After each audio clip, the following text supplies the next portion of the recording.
Now tuning in to Earbud Media. Audio for everyone.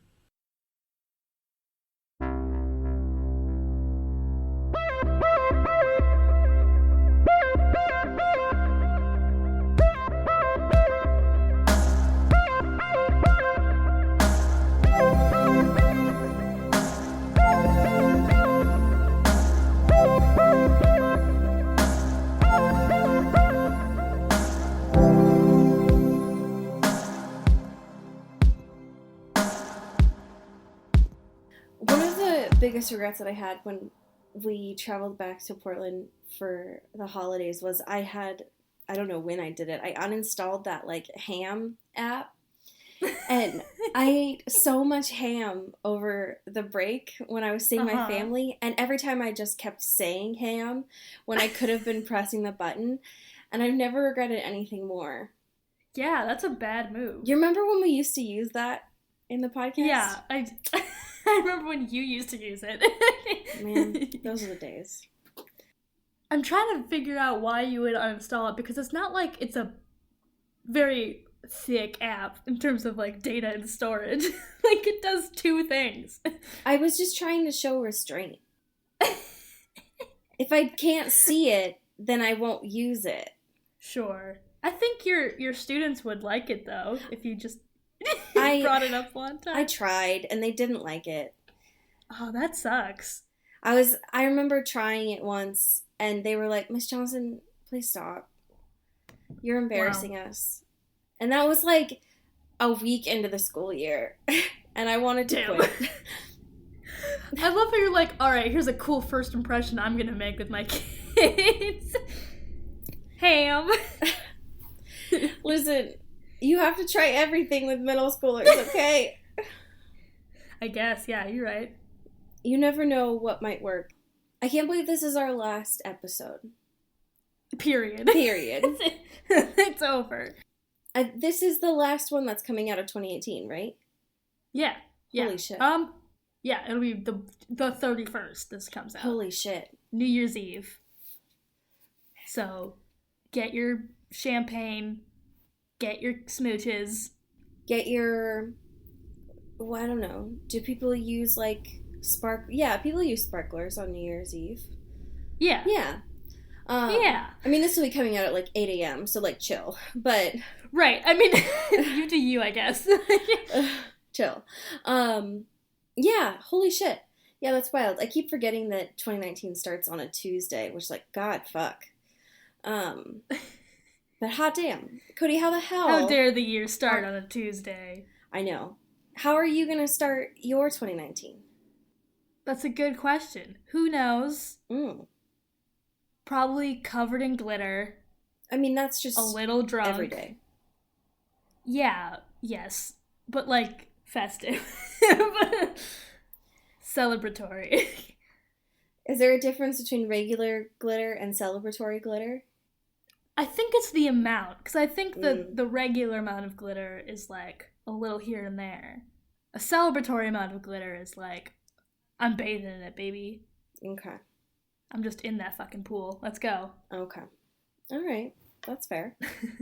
What about you, my dude? I am going to be headed downtown to hang out with friends of the pod, Crunch, and Rube. Wow. And the dynamic duo. Yes. Yep. The fellow twihards. And I actually have no idea what we're doing, but other than I know that we are supposed to bring our Switch, so we're playing hopefully some Smash and Mario Kart and things like that to ring in the new year. I hope you smash them and smash. Yep. So just to instill the podcast dominance. Yeah. So I will be covered in cat hair, hopefully. Yeah. That is the current plan. Yeah, that's a good plan. Yes. So welcome to Into the Twilight. Yeah. This is your local. Yep, that's what I'm going to go with today. Your local trashy pod. Yeah. Which you... Everything's local on the internet, you know? Yep. Which has been your home to content for 2018. But Yes. I think I will speak for myself, but hopefully Cody will agree that this is New Year's Eve when you were listening to this, that we are pleased to announce that this is now going to be your home for content for 2018. Hell yeah. Let's go. Let's go. Let's go. And boy, do we have some fantastic drama and news for you this week to continue that. What's so good about this is that we can still talk about Kristen Stewart. I know. 2019 as well as 2018. Yep. It's perfect. It's a perfect formula. Yep. Every identity we could rhyme with the year, and we could still talk about Kristen Stewart. Yep. She is never changing and always relevant, and it works out perfectly. She transcends all genders and identities. Yes. So one thing to kind of take you behind the bit for today is, one, we are recording this in the afternoon, which never happens. It's a weird energy It is. That's happening right now. I feel like for some reason, and I don't drink, but I feel like I need a drink for some reason. And I don't know if that's like the holiday energy or just like I need a mid-afternoon something. But again, I don't drink, so I don't know why that is the... Also, it's noon. It's not midnight. I know. It's just the vibe that I'm getting from this pod today. But to take you behind the bit a little bit, this morning when I was preparing our podcast notes, one of my lovely cats, Holly, who is a demon wrapped up in fur, I love her so, but she terrifies me to no end, is one of her favorite things that will get her to be near me is a heated blanket, which I need at all times during the winter. She was wrapped up in it. One of the things that she loves to do whenever I'm working on my laptop is to directly sit her ass right on it and then just use her little paws to pretend like she's working on my laptop with me, her laptop. What the fuck? And so I kept trying to get her off it by like tilting it, which screwed up our Google Doc so much. And so I don't know what it is about it. Like the heated blanket is plenty warm, but she loves to like, if I fits, I sits on this thing.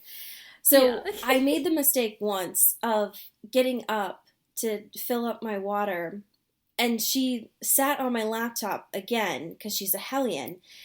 And I get back and I see that instead of being on my Google Doc, she has moved over to the other tab of Twitter. And I know that you all can't see this, but Cody can because I've inserted a screen grab of it. She had started a tweet. And the tweet, perfectly, like, grammatically correct, is, in quotes, Black Mirror. What Allie is doing right now is lying to all of you. I was legitimately spooked, folks. I'm terrified of my cat. I refuse to believe this. I swear on everything that is holy, I cannot make this up. It scared the shit out of me. Allie just opened up her laptop, thought of a fun little bit, typed in Black Mirror, took a screenshot, and called it a day. I don't know how to explain it to you other than my cat is an alien sent here to do viral marketing for Black Mirror. Okay, if it was like Black Mirror just as it is, but the fact, I would maybe have different reservations about it, but the fact that there are quotation marks around it, and the B is capitalized, and the M is capitalized, how did she do the capital letters? Did she press shift for two different letters? The only thing that I can think of that will make sense for this is that, like, that she was next to it, right? She was on Twitter, which was already open on the tab, right? Yeah. That it was on, like, the trends that are on our Twitter right now is it says, like, Prague, and then on here, the second trend is Black Mirror. Okay. So she clicked on that. So that's just her butt moving twice. Moving and grooving. And it makes that exact tweet. So I don't know that it's her typing so much as it's her butt moving. Or her butt is very skilled. Yeah, or she's an incredibly skilled little typer. Yeah, and I'm proud of her. Anyway, I'm terrified of my cat, is what I'm trying to say. Oh, God. I'm spooked. We have 2 very important pieces of Twilight news this week. Where would you like to start? Let's do this horrible, horrible thing you've brought for us. Yes, so I did bring a fascinating piece of news this week, which is an article from Metro, which is a UK news site. And it reads, the title is, "I'm your biggest fan, quote, I live my life as Alice Cullen from Twilight." And it's an exclusive by Rebecca Lewis.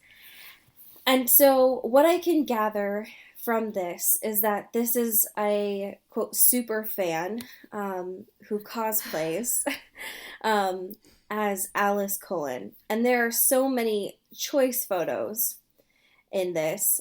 And I'll be honest, like, she does a good job. Yeah, cosplaying. like, she looks exactly like her. It's not, like, a shitty cosplay by any means. No. And the other folks that she has cosplaying with her aren't terrible. Yeah. But the wigs have something to be desired. The Jasper is so funny. The Jasper is yikes. For sure. He looks like the prince from the second Shrek movie. Yes. Yep. But there are some things on here. So I'm trying to see who this person's name is so we can give credit.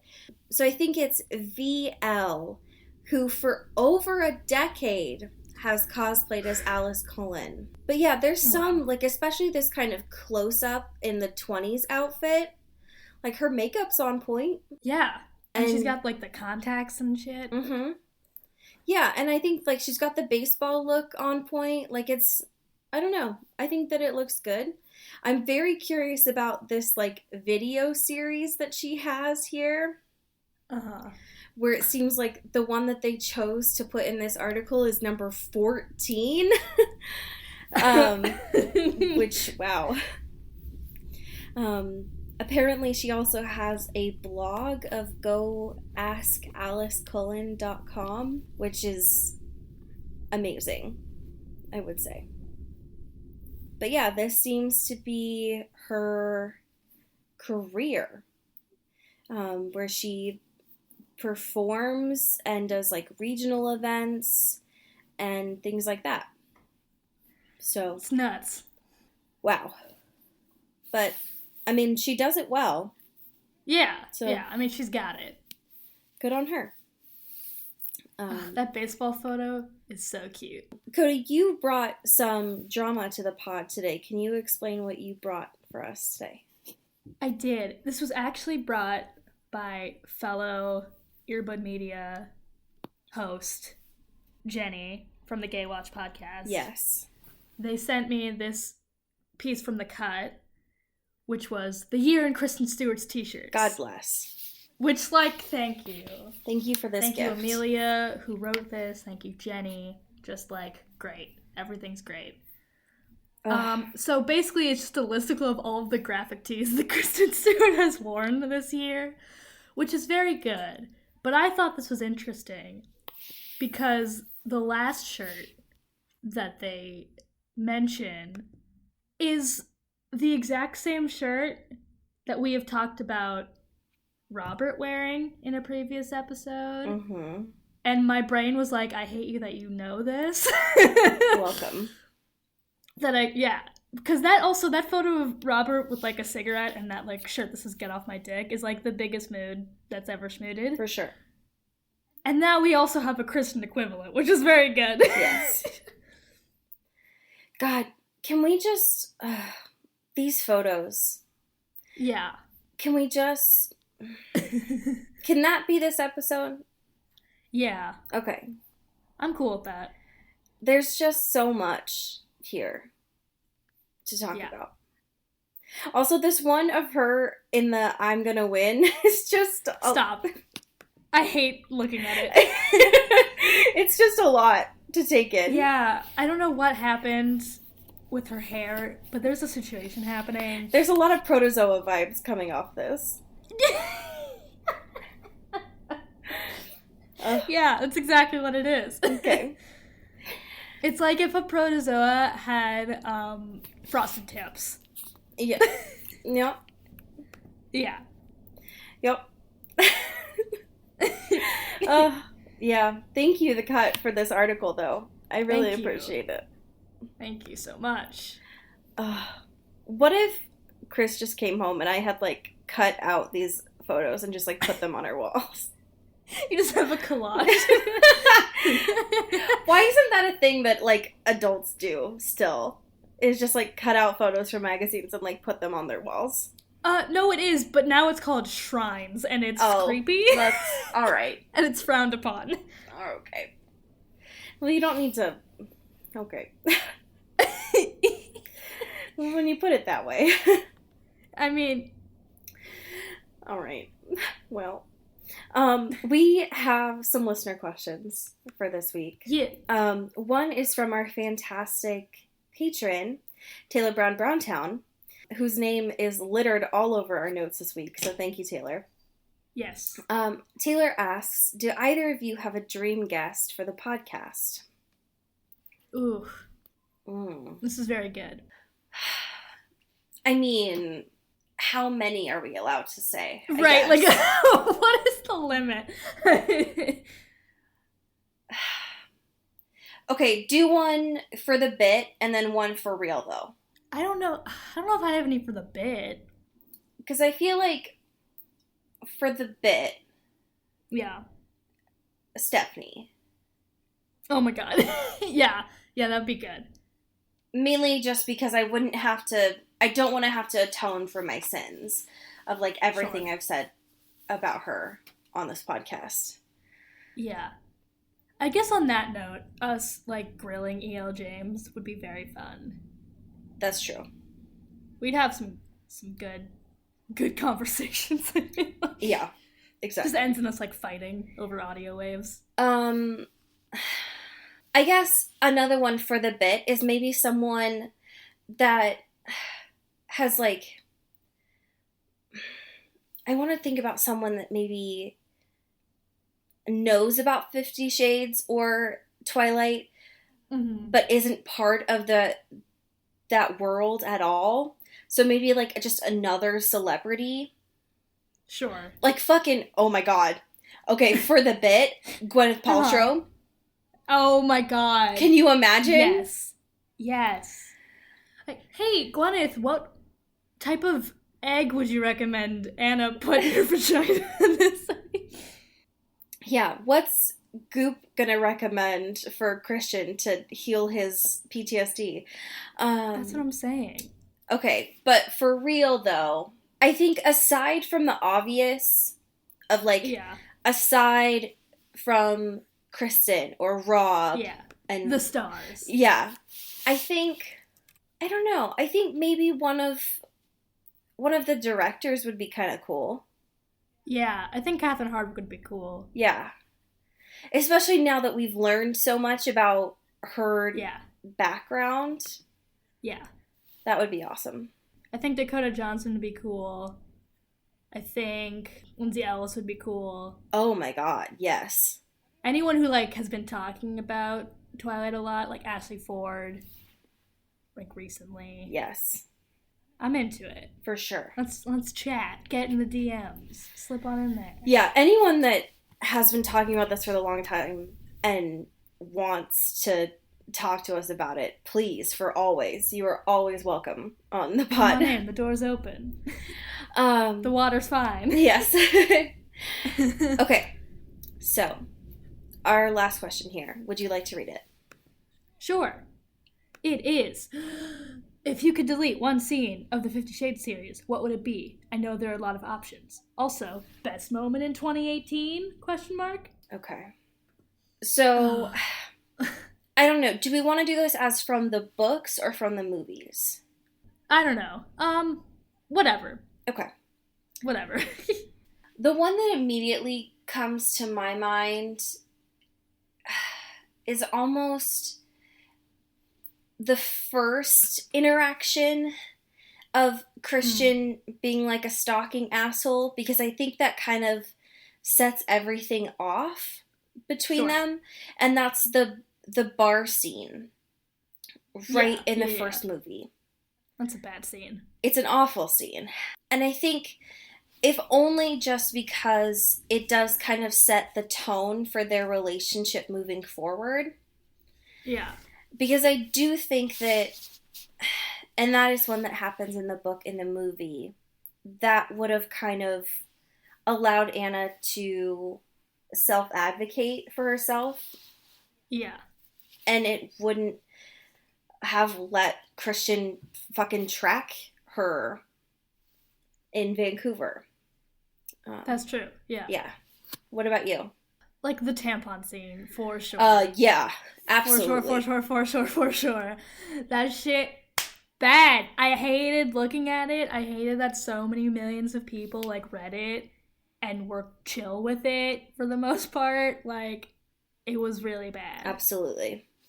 But I do like your take of being like, oh, let me, like, thematically change some things so maybe it's better in the end. Right. Yeah. Yeah, either one of those would have major differences, I think. Or just get rid of all the books. Forget they ever existed. Yeah. Just recycle them. Throw them away. Prevent them from ever existing, maybe. Yeah. Go back in time. Yeah. And murder E.L. Jason. Okay, best moment in 2018.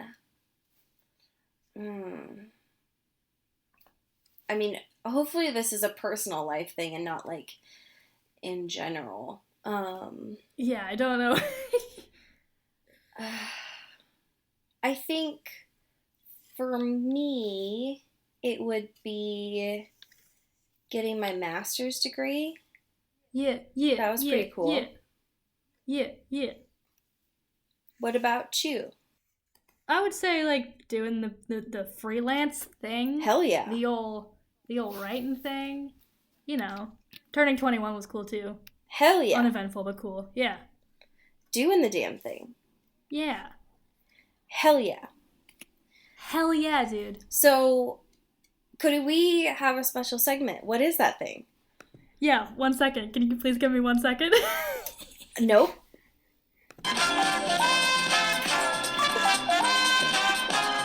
This is definitely not the Price is Right theme song. It's Cody's Quiz Corner. I haven't listened to that in months, and I forgot how good it was. Oh, Christ, Cody. Oh, it's Cody's Quiz Corner! And what is it this time? I don't really know. So... We picked some episode titles, some previous episode titles, because we realized they were all buck wild. Yeah. And we probably don't know what we were referencing. Yep. When we made them. So we thought it'd be fun to just, like, list them out. I don't know. Yes. So I think the way that this should work is... Like, I think we should give each other a choice here. Do we need to explain the reference or explain what we were talking about in that episode? Or both? I think if you can get any one of those, it's good. Okay. All right. Do you want to go first? Yes. Okay. Sure. Episode 30. It's an older one. Morse code of friends claps. Oh my god. Okay. I remember laughing so hard during this one. So episode 30, we were probably finishing Twilight, if not heading into New Moon at that point. But I feel like Oh, I know you were the one that did the Morse code because I was explaining the reference, but I could not do it. Oh, please, could you please try though? Oh, I couldn't even. I could not even. Yeah, I feel like that's my final answer. Yeah, okay. So it was the first episode of Eclipse. Oh, Jesus Christ. Okay. Yeah. Yeah. And what I'm gathering from the description is we talk a lot about male peacocking. Oh, That okay. exists in Eclipse. A soulless disco ball. I have no idea what that means. Planes. I think this is when you were on your bender about watching flights, like doing the flight monitor thing. Oh, yeah. That's fair. And then also menstrual cups. Okay. Actually, no, this isn't the first episode of Eclipse. This is like the second or third. Okay. It's Eclipse, whatever. Man, we were speedy. Yeah, we were really doing I thought that was going to take a lot longer than it did, but hot damn. All right, here's what I got for you. This one is an oldie. All right. Episode 15, I need to dab my feelings out. Ooh, I don't know if this would be Twilight or New Moon. Oh, fuck. How long does each chapter take? I feel like I'll say New Moon because feelings, moody. New Moon's pretty moody, at least in the beginning. Mm-hmm. I can't give you anything else than that, I don't think. Okay. So, this one was actually the Twilight film review. Fuck. Where we talked about Edward's accent that he barely tried to hide. Yeah, sure. And reviewed and discussed in length the Butt Crack Santa. I do remember Butt Crack Santa now that you mention it. Yeah. Yep. He was at the cafe. Yep. Most important. Now, the reference to it is not, I have no idea, other than Sure. it was probably me. Yeah, I mean, that checks out. I think I do remember you saying that. Yeah.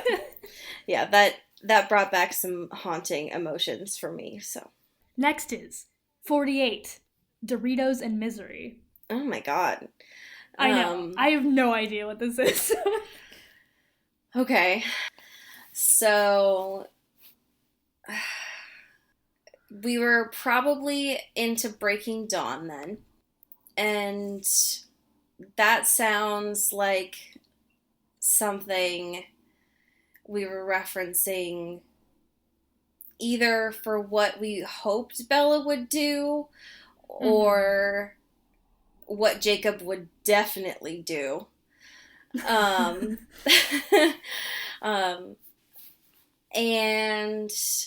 that's my final answer.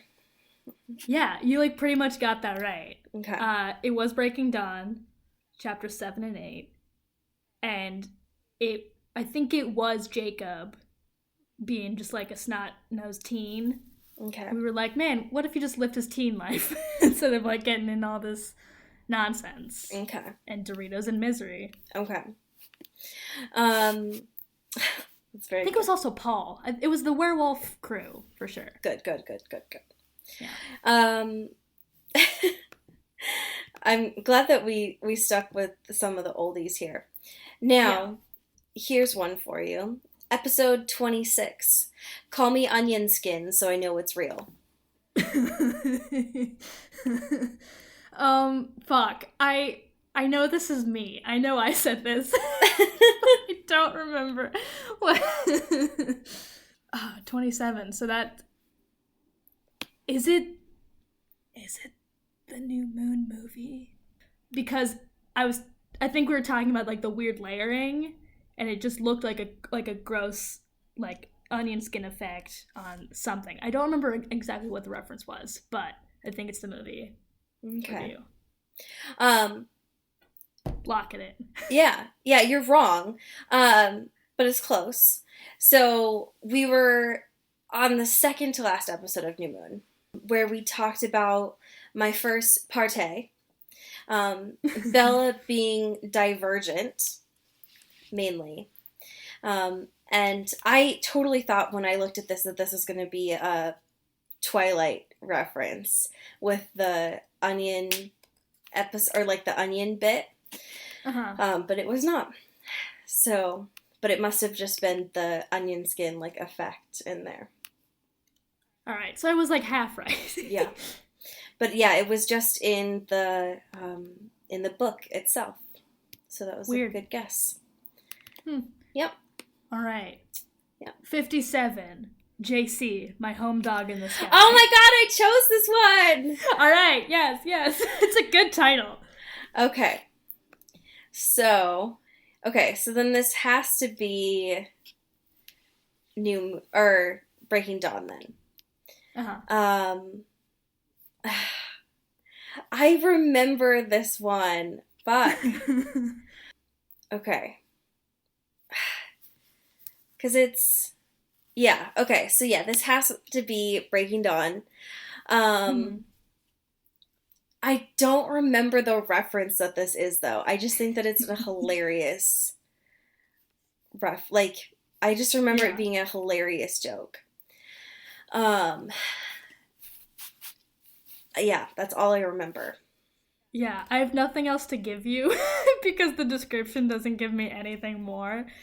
It was the first episode of 2017. Holy shit. So it was just basically talking about the new year, and that's it. I have no idea what JC, my home dog in the sky, is referencing. I don't remember. Oh, is it Jesus Christ? Well, yeah, it's Jesus Christ. That's what JC is. Okay. Allie. didn't remember that.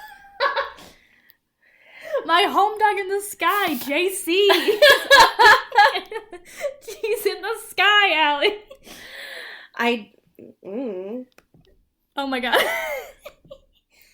Listen, I don't remember. Those bits go right out of my head. I guess. Who knew? I didn't know. Okay. All right. So I'm going to do the last one here, I think. All right. Episode 75. Post-sex dream bagel. That's a very good title. It is. It's also a big mood. Post-sex dream bagel.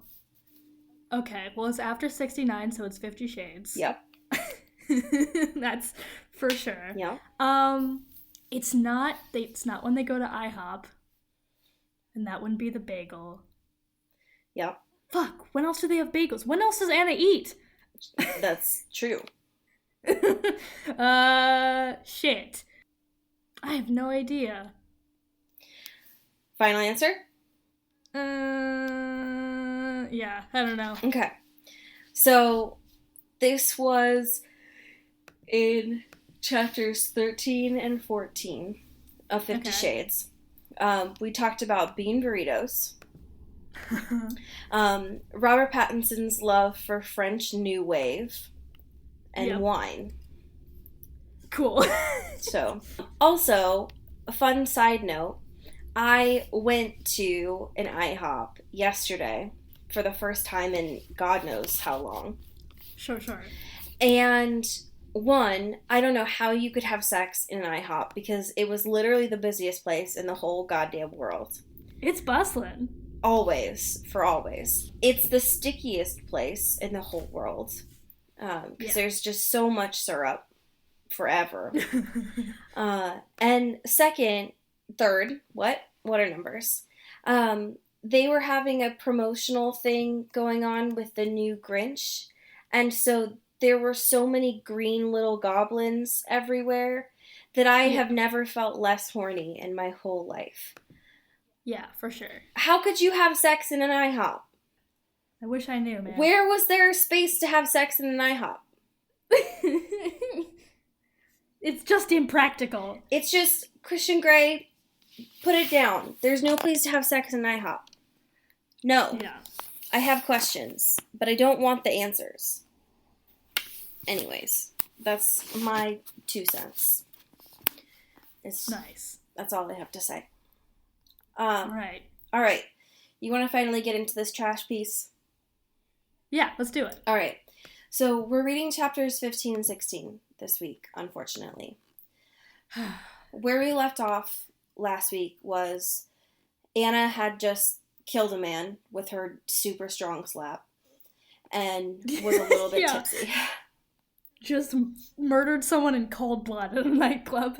Yep. She was wearing a cute dress and a lot of eyeliner, and she had slapped the shit out of a man. As you do in Aspen. Yeah. So when she woke up this morning, why am I just now yawning? Okay. She woke up like that. She was yawning. She was warm. And she's thinking about what happened the night before. And she's like, wow, I can't believe I drank so much. I'm amazed that Christian let me. The one thing of note is that she says that her palm is still red from the night before, which I have to wonder, like, one, did she slap someone so hard that she killed them? Or two, like, what's wrong with Anna's body? I just have questions. Anyway, yeah, is she Christian good? is incredibly possessive. Like, he goes from being, like, happy, sleepy bear man to being like, rawr, I'm possessive and super angry about that man I suddenly just remembered. And then they're doing, like, their sleepy sex flirty thing, and then suddenly he talks to her about this fantasy he has about her being, like, resistant in bed. And just now, he's talking to her about this. Cool. Super great. I love establishing boundaries after you are married. Yep. So, he wants to, like, start this while they're on a holiday with each other. But first, Anna, like, reaches over, grabs a drink of water, and then baby birds it into his mouth. Because this is just a thing this married couple does. That's just how they eat now. That's it. I hate this couple so much. And I hated it before I found out that they just baby bird things into each other's mouths. But now this is the creepiest thing this couple does. They're despicable. I hate it. Especially when after he, like, takes a drink from her mouth and he's like, very tasty, Mrs. Gray. And it's just like, stop. I'm throwing this book away. Anyway, they try to do this, like, scene with each other, and it's weird. Mainly just because they're not communicating. And, yeah, so sex or whatever. Yeah. We find out a little bit when Anna goes into the kitchen that there's drama happening between Mia and Ethan, but then we never find out anything else about that. Nope. So you're just as in the loop as we are. One of the things that E.L. James tries out in these couple of chapters is using the, like, long dash to show time difference. So you're going to see a lot of that if you read this, but hey, don't read this. No. So it's something that she does a ton in this. Yeah. Then suddenly we're back at SeaTac, and we find out that their house is going to be starting to be built next week. And during this, like, thought process that Anna has, she starts thinking, like, maybe to make Christian feel more safe, he needs his own family. Then she's like, oh, no. We're too young. We're too new to all this. We just met and got married last week. And just the thought the idea that even went through her head really freaks me out. Mainly because she's not doing it for herself, and the fact that, like, she wants to take that next step with him, but that she's doing it for him only. Which is how Anna makes most of her decisions nowadays. Right. Instead of thinking about what she wants even a little bit. Yeah. I hate it. Cool. So again, another skip in time, and they're just talking in emails now.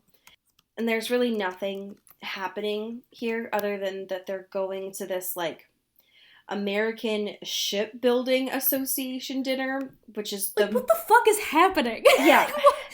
I have no idea why E.L. James thought to include this. Why is this relevant? Who cares? Other than the fact that she wanted to talk about the fact that they're going to have, like, she's going to have Anna in the, like, silver balls during it, and that they're going to have sex afterwards. That's not... Cool. That's not important information to have. No.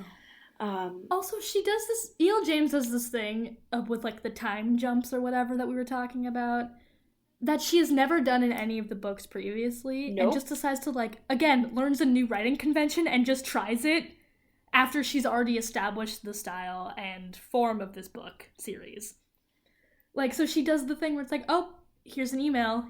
Boop, boop. Oh, it's the next day and I'm writing back, oh my god, this event was so cool, and, like, not giving us to, like, go into the event, which thank god, because I don't give a fuck about this ship. Yeah, I don't shit, care. Whatever.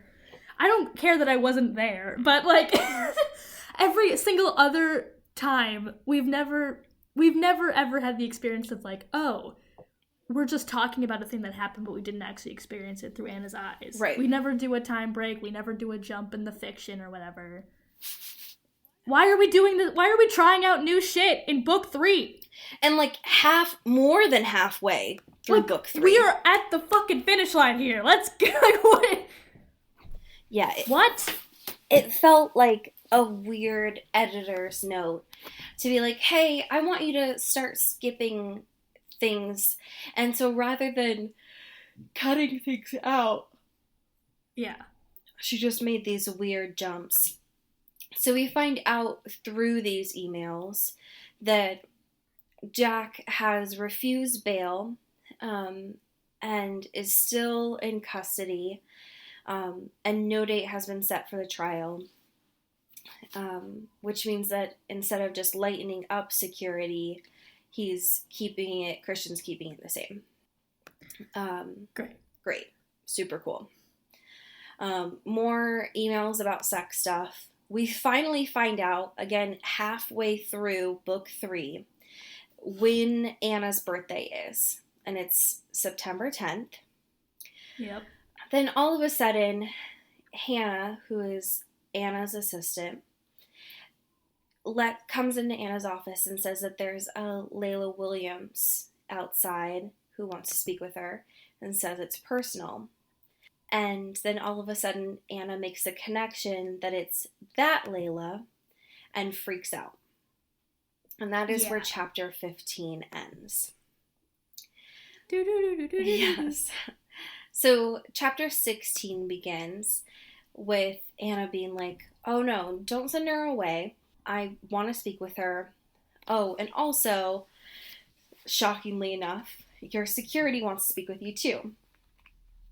So, of course, Miss Prescott, the security detail, is like, hey, so, Miss Gray, so bad news, I had to pee, and at that exact moment, one of these people that is on your list of do not see, also you have a list of people that you shouldn't see, came in. And so, of course, Anna's like, I'm sorry, I have so many questions of the things that you just said. Yeah, let's break that down a little bit. Right. Because, of course, Anna hasn't been told that she has a list of people that have been presumably stopped from seeing her. And it's like a watch list, apparently. And so she asks, and Layla's apparently maybe dangerous, maybe not dangerous. Right. But we're still Anna insists, right, to see her. And so what ends up happening is Layla and this other person who's with her go into the conference room, and Prescott searches them for any weapons, since Layla literally had a gun the last time she was there. The thing to note, since this will come back in a few minutes, is that before Anna goes to see Layla, or even is in, like, within feet of her or anything, she sends Christian an email that details... We all know that's worked before. Right. In calming him down. Yeah. But I mean, I think as much as it can feel like emotional labor, I think it is, I don't know that it's her duty, but like, he's her husband, and so Right. Yeah. I think that it's worthy and it's appreciative that she's having some sort of communication in this moment. No, like, she's being responsible. Christian's just a fucking control freak. Right. And possessive, and will not understand that as communication, and will see it as a personal attack on him. Exactly. Specifically. Yeah, and so she sends what is a very objective email that has as much information as she knows, which is, Layla's here to see me. I'll see her with Prescott. She does say, like, I'll use my newly acquired slapping skills. And she does say, try not to worry. I'll call up once we've spoken. Which I feel like is as much information as she has. Now, of course, does that change how Christian's going to react? Absolutely not. No. Now, the one thing that I thought was very interesting is that she puts her BlackBerry in her desk drawer. And then before she goes to see Layla, she takes one of her buttons from her blouse and undoes it. Why was this detail necessary? I just thought that was a weird flex to do, but Right. anyways. Like, Anna, are you trying to seduce Layla? What is it? Yeah, I don't know. I thought that was very weird. So, she goes in to meet these two people, which end up being Layla and her friend Susie. And before she can even say hi back, Christian has called, not only on her BlackBerry, which he was before she left, but has now interrupted her assistant to do this as well. Yeah. And then he will eventually, call Prescott as well, who is in the room. Now, one thing to know is that Susie, who apparently is here, for Layla's emotional support, interrupts this, conversation as, we call ourselves the Sub Club, and it's like, okay. And then eventually, Layla, kicks her and Susie leaves.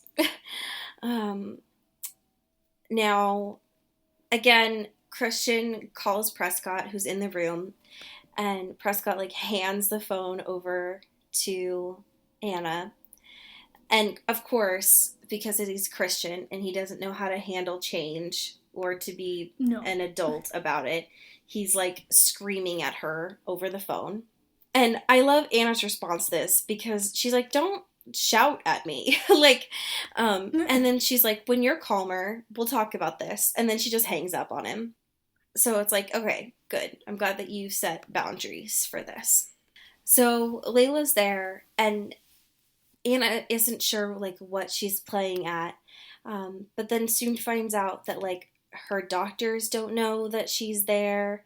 And she's really only there to see Christian. And that this is only, she knew that if she came to visit Anna, Christian would freak out and would come. And so she would end up seeing Christian no matter what. And Anna, very quickly realizes that because she knows how to put pieces together. Yeah. And Anna also figures out, too, that Christian is, paying for things. She knew and had kind of figured out that he was paying for her doctor visits, but she also finds out that he's paying for her art school as well. And so Anna starts to feel kind of I don't know if jealous is the right word, but starts to feel kind of insecure, I guess. Sure, yeah. And especially since this is something that Christian has not brought up with her, right? Yeah. The fact that she's learning kind of stuff behind his back that they should have just talked about. Yes. This was making her a little uneasy. Yeah.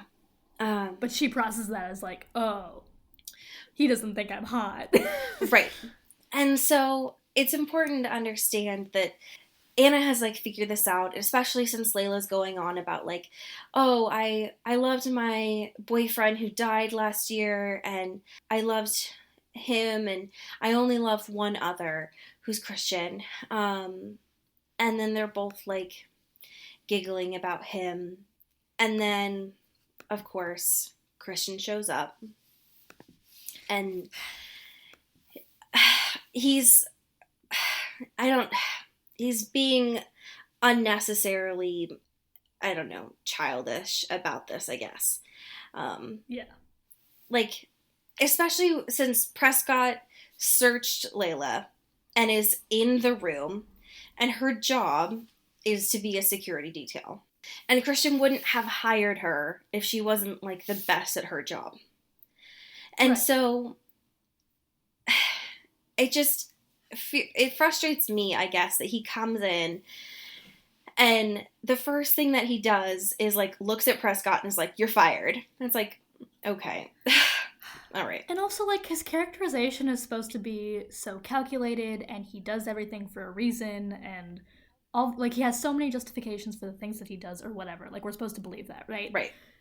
But, like, he's actually incredibly reckless and really doesn't actually think about any of the things he says he does. He is just, like, guided by his temper and really strong emotions at the time, instead of actually thinking about things as we're supposed to believe that he does, and, like, be really serious and careful of things, but is actually just, like, fucking everyone over. Right.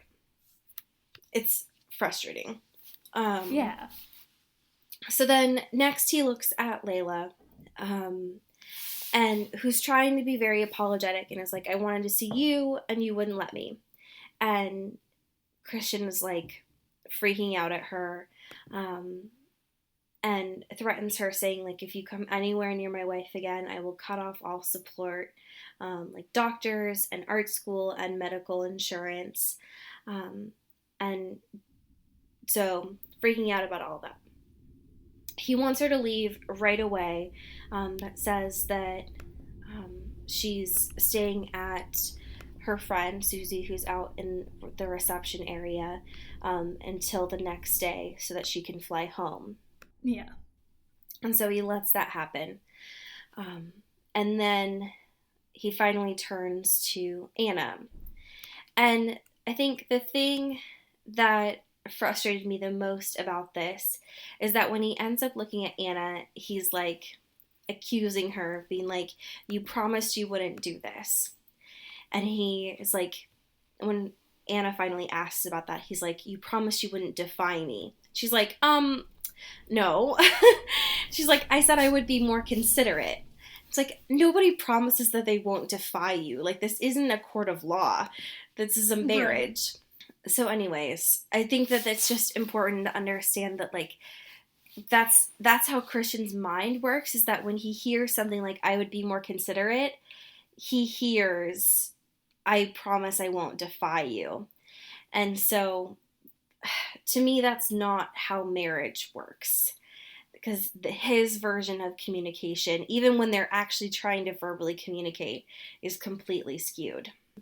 Again, he tries to continue to, like, freak out, saying that, like, he doesn't want her to be tainted by his old life, and, like, he keeps trying to go about that same thing of, like, "I don't have a heart," and all those things like that.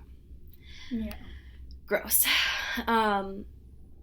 And the one thing that I had to keep thinking about during this is, like, she's trying to be the editor at large at this company, and yet shit like this continues to happen at her workplace, and she's new at this position, and yet people want to take her seriously. And so how can those two things happen at the same time when, like, she's not doing her job? No. We see more of her saying no to meetings than doing her actual job. Or, like, her sending sexy emails on the clock instead of doing her job. Yep. And especially... You do not have, like, the tenure to, like, be pulling shit like this. Yeah, well, and especially because after this, Christian's like, "Come home." And she's like, "No, Christian, I have to work for the first time today. Like, I need to do my job." And then eventually he convinces her to go home. And it's like, "Anna, you did nothing today. No. You did none of your job." So they have more sex during this time. And it's apparently good sex because then it skips forward like a couple of days with more of these emails. And then eventually her BlackBerry buzzes and she answers it to a Jose Sr., where she answers it, and the conversation is that Ray, her dad, has been in an accident and is in the hospital. And that is where chapter 16 leaves off. We love a cool mystery, you know? Yes. What's gonna happen? Yes. Ooh. Ooh. Ooh. Yes. So that is what we've got coming up anyways. All the tension, all of the things to be excited about. So next week we've got chapter 17 and 18, and that will be coming up for you fresh in the new year. Ooh, we'll be totally different people then. Isn't that exciting? God, I hope so. Wow. We're gonna be buff and hot and new. Buff and hot and new. I love it. Yeah. We have a new patron. Ooh. Of Taylor Brown Browntown who needs a new welcome to the last fold. name. That's true. We gotta indict her into the fold. I know. Who's got a B name? Oh, fuck.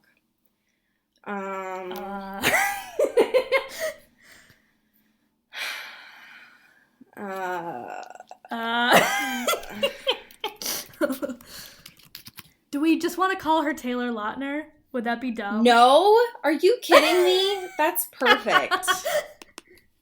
All right, Taylor Browntown Town Lautner.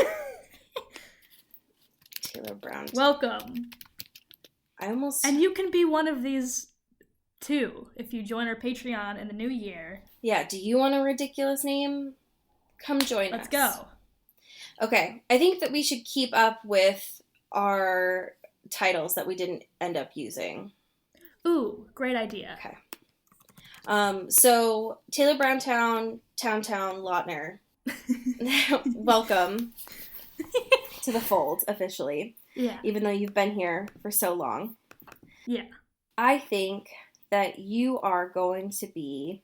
I think that this one is just too perfect for you. Uh-huh.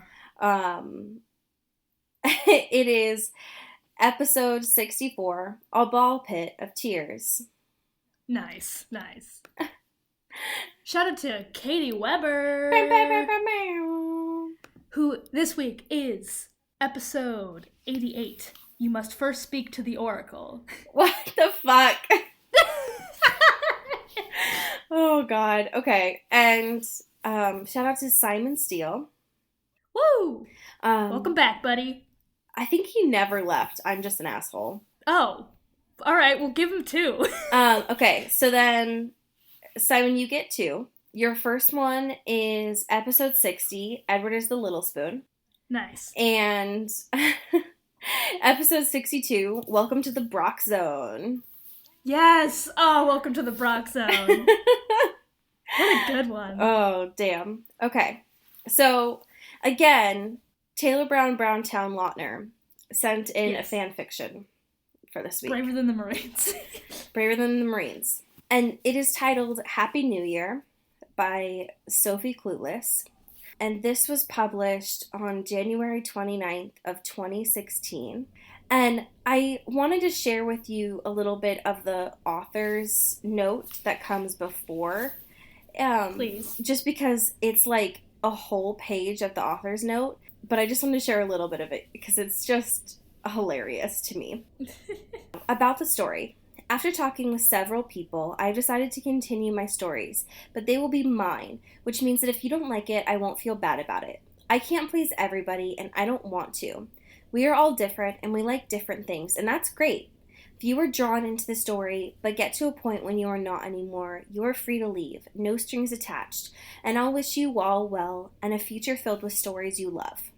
So that's the energy I'm bringing into 2019. Yeah, I respect it. Yeah. I have no idea what the summary is for this because Taylor Brown Browntown sent this to me on mobile, which is honestly a little bit less decluttered. So, Hey, look at that. okay. It turned out I was just changing one thing for the other. Instead of feeling miserable on my apartment, I was feeling miserable at a party, and even worse, at a party in our office, which could even qualify as working in New Year's Eve. I might as well have stayed home. At least there I could be wearing slippers instead of these toe killers that pass off as shoes. As a matter of fact, I was about to do just that. Go home, put on some slippers, and wrap myself in a war blanket in front of the TV when I heard a deep voice right at my side. Waiting for the new year? I tore my gaze from the dancing people, glowing in multicolored lights, with a few sharp words on my tongue, when I caught sight of who it was that had just talked. Christian Grey, my boss. Worse, he wasn't even my boss. He was my boss's boss. The owner of the entire freaking magazine I was an assistant for. And here I was, just a tad drunk and angry, which was the worst combination possible, considering how alcohol made my tongue go loose, and I had to end up bad-mouthing my boss's boss. Sure, I said, as politely as I could while I discreetly checked him out. Christian Grey tends to stay mostly in his office during work hours, but when he ventures into our department a few times a week, it's always an occasion to remember.